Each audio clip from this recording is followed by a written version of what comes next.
And we're back. Thanks, Bay Area, for sticking with us and listening to the Consumer Quarterback Show. I'm your host for the day, Alex Lima, with BlackBelt Fitness and Martial Arts. Filling in for your consumer quarterback, Brandon Rhymes. You know what we do here.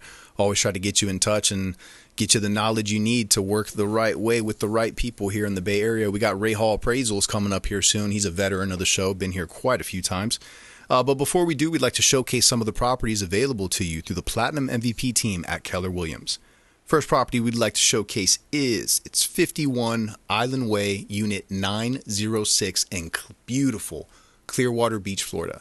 This is a one-bedroom, one-bath, just under 700 square feet. It's got a large patio, completely remodeled down to the studs back in 2016. So, I mean, everything from top to bottom, window to the wall, is completely redone. Crown molding has been added during the remodel, so it's looking really, really nice. You got new custom cabinets, new appliances, new interior and exterior AC units done in 2020. The water heaters redone in 2016. New sliders. They're noise canceling, they're energy efficient, and they are hurricane rated, like we were just talking with our friend Jay Smith of Ace Noop Inspections. You got to have that. The cost of $12,000 with a transferable lifetime warranty on all the slider doors. The building itself has a pool, a hot tub, tennis court, shuffleboard, and a common room. I've never spent too much time playing shuffleboard, but it looks fun. So you can check out that property, 51 Island Way, Unit 906, Clearwater Beach, Florida, at PlatinumCoastalElite.com. Another property we would like to show you here is 861 Mandalay Avenue, also in Clearwater Beach. Now, this one is a two-bedroom, two-bath, open kitchen featuring a sleek quartz countertops and gorgeous stainless steel appliances, crafted tiles and high-quality fixtures and finishes. Masters have a luxurious walk-in closet with built-in organizers. The master bath also has a jetted tub, a full shower, and two elegant vanities. That's right, two elegant vanities. Charming pergola flooring throughout. Nearly 900 square feet of a screened-in covered patio on the property as well, and it steps away from the white sands at Clearwater Beach. And a new roof was also put in 2020, and a new water heater this year. So this house is ready to rock. It's beautiful, beautiful location, beautiful home, and it's just waiting for you to call. 861 Mandalay Avenue. You can see all the properties available from the Platinum MVP team at Keller Williams at PlatinumCoastalElite.com. Hall Appraisals back in the building. What's up, man? Good to see you. It's good to see you too. Thanks for having me back. Yeah, buddy. I think last time we were here, it was you and I, and we talked about how you Indiana Jones an ancient Indian was it burial ground? It was an Indian mound. Indian mound. Sorry. Which could be a burial. Actually, this was a burial. Oh, there you go. It was a burial mound. It was the temple mound where the holy man lived. Man, that's so wild. Yeah. So, to actually see like a piece of history like that is so cool. That's kind of the cool part about my job is seeing that interesting stuff. I mean, 90% of it is, just another house, but, every once in a while you get that job where you see something really cool or you get to go somewhere cool and that's kind of where it gets fun. Yeah, you just run into this one that sounds like the start of a movie almost. Like, we're just going to we're when a family wants to buy a home, young couple moving in and like, oh, let's get a home inspection. Home inspector comes in and he finds this ancient Indian like artifacts and stuff and it's like, there's something here to this property, and then it spirals out of control into this adventure. And I'll tell you what, in my research for that property, I found that there were situations where there was a huge Indian mound and a house got built on top of it. Really? And obviously they're not going to do that anymore. Yeah. But and there were pictures, and it was just giant mounds with a house on top, and it was they were Indian mounds. So there's some truth to what you just said. Yeah, there's stuff to that, man. That's crazy. That's really sad to me too. That like some people decided to like sweep history under the rug like that. Essentially, literally putting a rug in a house on top of a history. But yeah, also got to think some of these Indian mounds are trash mounds. Yeah, it was their So out in Mango we have the old landfill there. This was basically an Indian landfill. So, yeah, I guess that one's okay then. Yeah, and that, you're just kind of building on top of their garbage, and their garbage is probably a lot cleaner than our garbage. Those burial mounds. Exactly. Yeah. The burial mounds, obviously you want to be respectful and do the right thing, and, with these that, they did do that. But, sometimes they just, pot broke and they buried it. That was how they got rid of their garbage. Yeah, because they didn't have like county landfill. Yeah, it wasn't. They didn't have Saturday trash collection and stuff like that. So they did. Exactly. That's a lot of ingenuity actually to figure out like, well, we'll just bury it so it doesn't overrun and make our like where we live look trashy and destroy our habitat and stuff as well. So. Yep, and it'll give jobs to future archaeologists. That's so crazy. They were way ahead of their time, obviously. Exactly. So we went on a tangent a little bit there, but so Ray Hall, tell people a little bit about what it is you do, and then with the appraisal side of things and stuff when it comes to homes. Sure. So I'm a real estate appraiser. Now I'm what they call a certified general appraiser. That means I'm certified to appraise any kind of real property. A lot of the appraisers you meet for your home appraisals are what they call certified residential. They can only do residential properties. Residential property is actually defined as any real estate that has less than 5 living units in it. Okay. So if you have a 4-plex, that's a residential property. But if you have a 5-plex, now you're a commercial property. I have a certification where I can appraise pretty much anything. I'm actually certified in 5 states. So I do commercial in Pennsylvania, Louisiana, Tennessee, Kentucky. Where else am I at? Actually, I'm all over the place. Yeah. In fact, just did some multifamilies up in Louisiana recently, and then a week later they had me going up to Pensacola.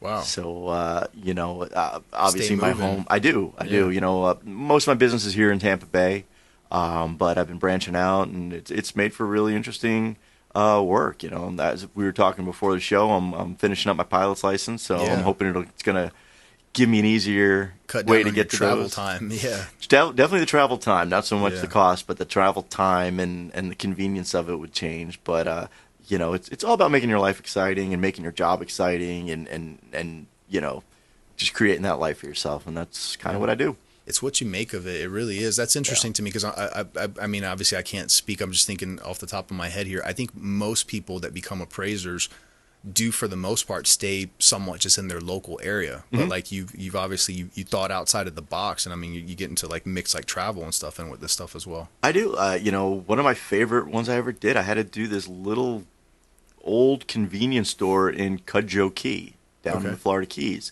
It's about 25 minutes north of Key West. So it was fly down to Key West, 25 minutes up, 30-minute inspection, 25 minutes back, whole weekend in Key West, and doing it for work. And what a tragedy that was. Oh, it was horrible. I hated it. I ended up going to one of my favorite places and a little too much, and ended up buying a bunch of scuba equipment, and but it's about and that's kind of why I do love to travel. Yeah. So it's why I expanded my business the way I did. So I have other appraisers I work with, and we kind of give each other work to do, and we feed off each other, and it's really made. Because after the refi slowed down last year, after interest rates went up, business did drop off. Yeah. And it was just a way to bring some of that business back and also be able to help out some other appraisers and give them other avenues. Because a lot of these appraisers are residential.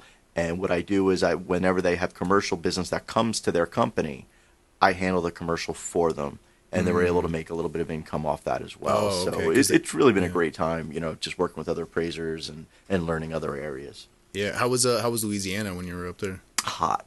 Really? Oh, yeah. If you think it's hot here, it was at the time. Because there's swampland too. Yeah, I went to Louisiana. Yeah. What part of Louisiana were you in? It was in a little place outside of New Orleans called Laplace. Okay. So the appraisal was in Laplace, and I obviously stayed in New Orleans. Yeah.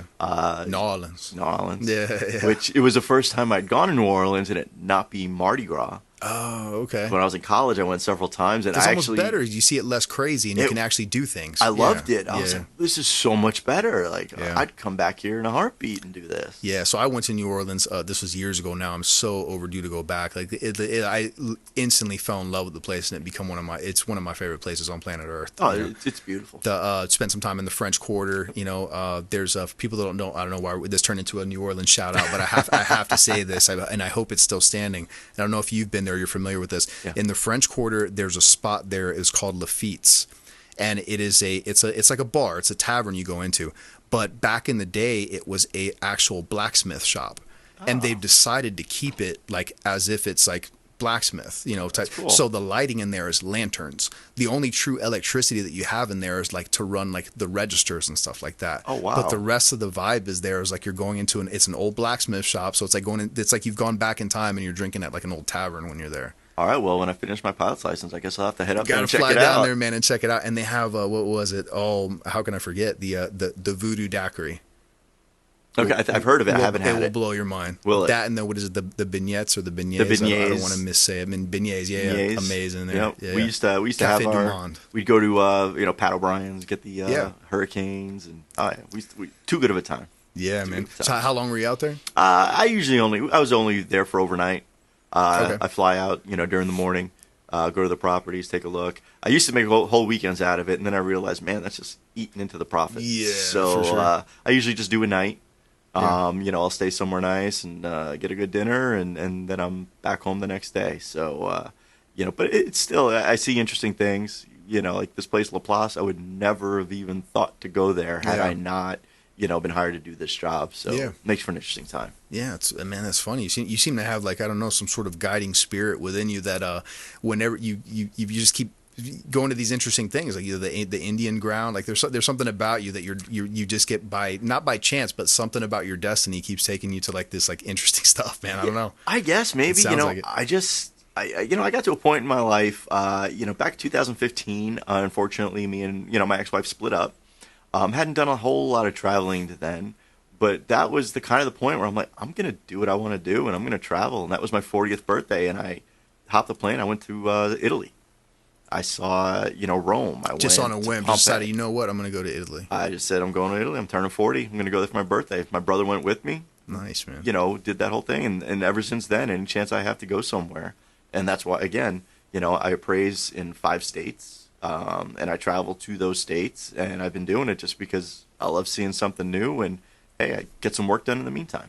I'm curious, how did that process start? Like, I know you said that the market kind of like with the interest rates going up, it kind of like slowed as far as local business being able to get like appraisals and stuff going. Yeah. How did it come about to be able to just like, you know what, I'm going to start branching out, just reaching out to, you had connections out in other states, or how did that like branch like that? I had connections. I'm part of what's called a mastermind group. Okay. So I know this group of appraisers. Oh, okay. And I just kind of pitched it to them once. I said, hey, you guys are residential. Do you ever turn down commercial work? And they said, yeah, all the time. I said, well, what if I got certified up here? And, you get a piece of it, and me and my team can handle the rest of the process. It's a no-brainer. You don't have to turn down the business anymore. Exactly. And obviously, the less business you turn down leads to more business down the road. Exactly. So, yeah. And, it got me in, this way I did these appraisals, and then I kind of got in with those banks, and then I could get other work from them. So it's, that's the thing with business. We lost most of the refinance. Sales are still good. Brandon will tell you, there's still plenty of sales going on out there. Plenty of people still buying, not as many people refinancing. Yeah. So it was, I kind of lost that avenue. So as a business owner, you got to say, okay, great, I lost this. Where can I get it back? Yeah, you can't just sit still. Right. Yeah, you got to find something else. And a lot of people do sit still. And I know a lot of appraisers who are sitting still, and they're not doing well. Those are the people that typically then they start bailing on the industry, and they're like, oh, I'm going to go back to doing my old job or something like that. Exactly. Yeah. And that's fine by me because, I need to work. More for me. Exactly. Yeah. Exactly. So I just, found this other avenue, and, it hasn't brought me back 100%, but I'm still, it's growing, and I bring on more people. I even, for a while, I was working with a private money lender, helping them with reviews and vendor management, and they shut the private money lender down. They were owned by a bank. They got shut down. All the appraisers I worked with contacted me and said, hey, do you want to do appraisals in my state? I'll do this. So I'm actually talking with someone I know out in California. So I'm probably going to pick up California, Texas. Yeah. So, it's all about growing and really fostering those relationships too. Sure. Relationships have been a huge part of my business. Building a strong network. Absolutely. Strong network, positive, strong network, yeah. And, always remember, you want to benefit yourself, but you're not going to benefit yourself until you benefit everybody else. It has to be a win-win. Exactly. It's got to be a win-win. Make sure those benefits are for those people, and you'll grow your business. Definitely. We're going to take a quick break, and then we're going to come back here with Ray Hall Appraisals, and he's going to keep telling us how to build those win-win scenarios and situations up. We'll be right back. ConsumerQB.com. Hey, everybody, it's the captain, Matt Bruce, and you're listening to my buddy, Brandon Rhymes, a consumer quarterback. Sell, Brandon, sell. To get in touch with Brandon, call 727-263-3707. Online at consumerqb.com.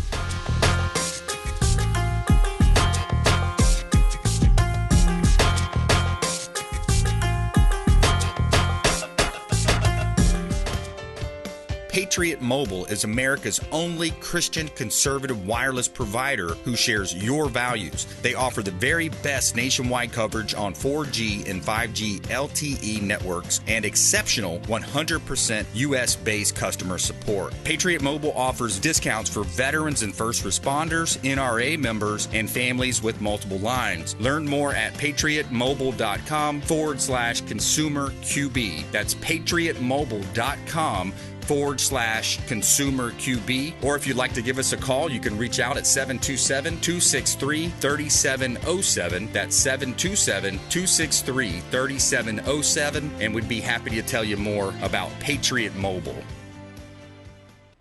Selling commercial, vacant land, or residential properties? Don't leave money on the table. List with the Platinum MVP team at Keller Williams Realty. I'm Brandon Rhymes. You can reach me at 727-263-3707. Call or text 727-263-3707. Online at consumerqb.com.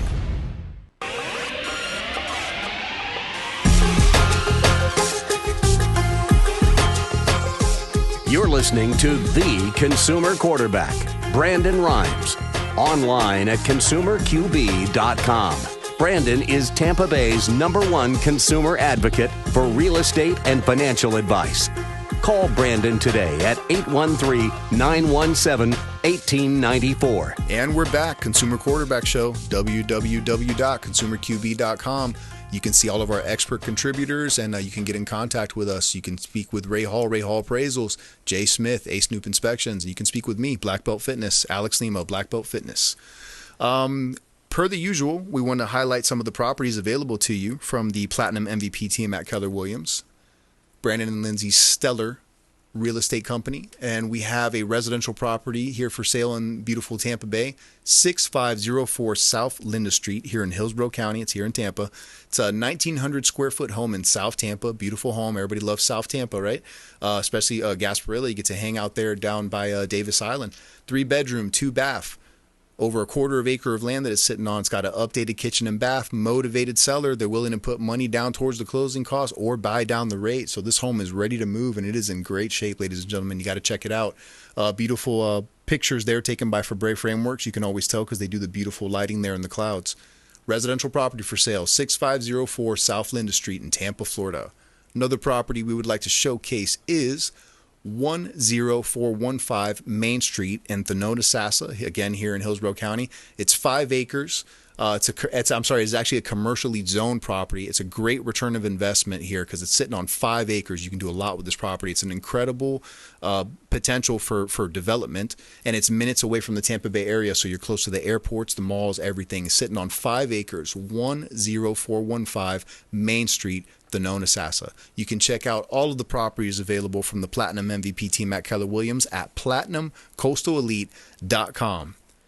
All right, we're back with the man, the myth, the legend himself, Ray Hall Appraisals. I appreciate that. Yeah, buddy.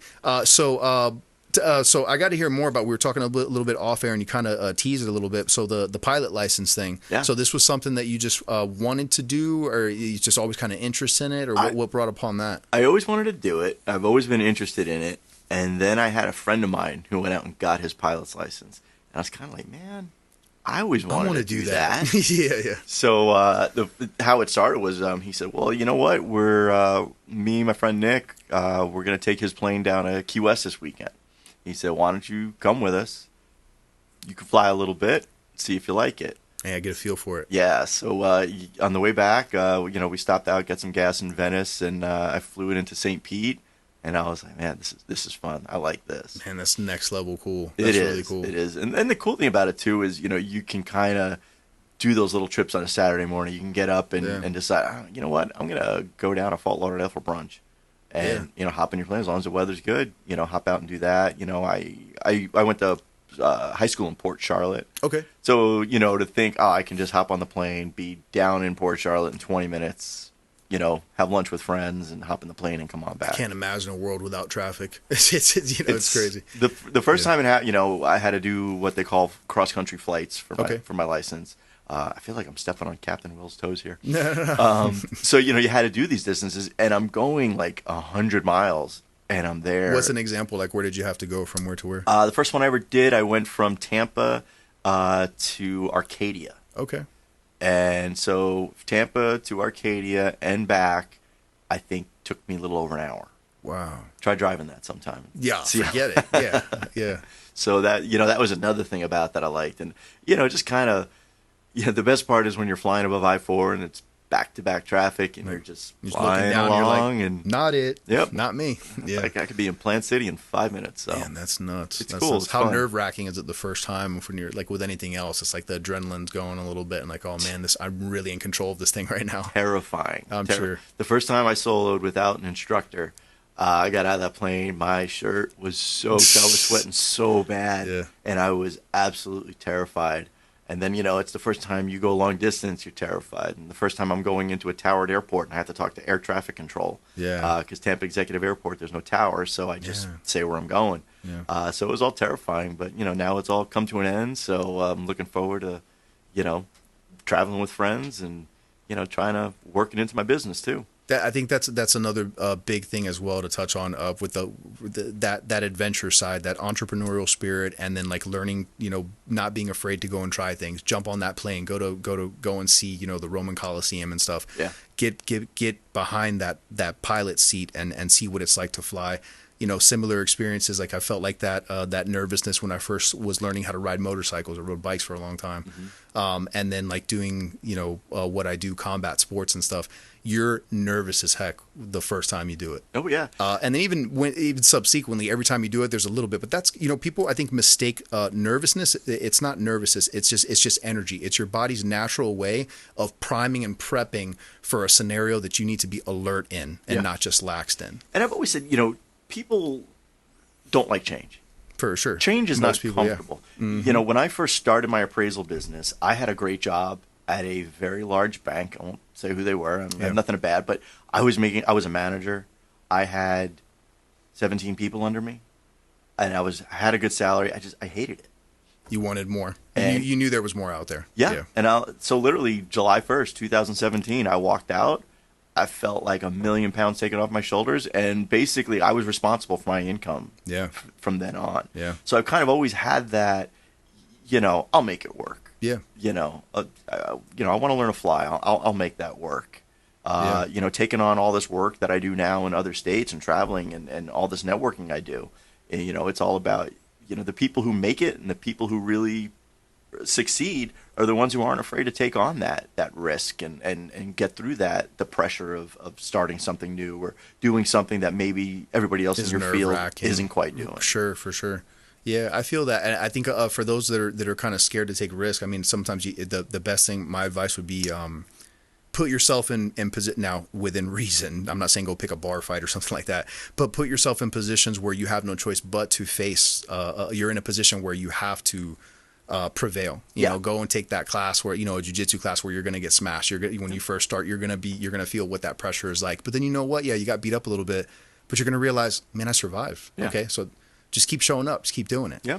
Same thing. Nervous about going to fly after your first lesson. Okay, well, I did it. I got through the first one. And now I'm done. Okay, so now I just have to keep doing this, and I will build a level of comfort with that. Exactly. The best advice I ever heard before I was an appraiser, I was a financial advisor, and there's a lot of sales involved in that job. And I remember the branch manager, especially when talking about cold calling and stuff like that. He said, "Do something that's 20 seconds. Do something that scares you every day." Yeah. And that's what you got to do: is go out, scare yourself. I mean, calculated risk for sure, but take that risk. Get through that fear, and then move on to the next thing. Man, I love that. What a great way to end the show. Ray, how do people get a hold of you? You can go to my website, rayhallappraisals.com, or call us at the office, 813-452-5369. Man, always a pleasure. Thanks for coming in. Thanks for having me. Yeah, so there you heard it. We had a great show today. We had Jay Smith, Ace Noop Inspections, and Ray Hall Appraisals. Stay tuned with us. We're here every week for you. ConsumerQB.com. You've been listening to The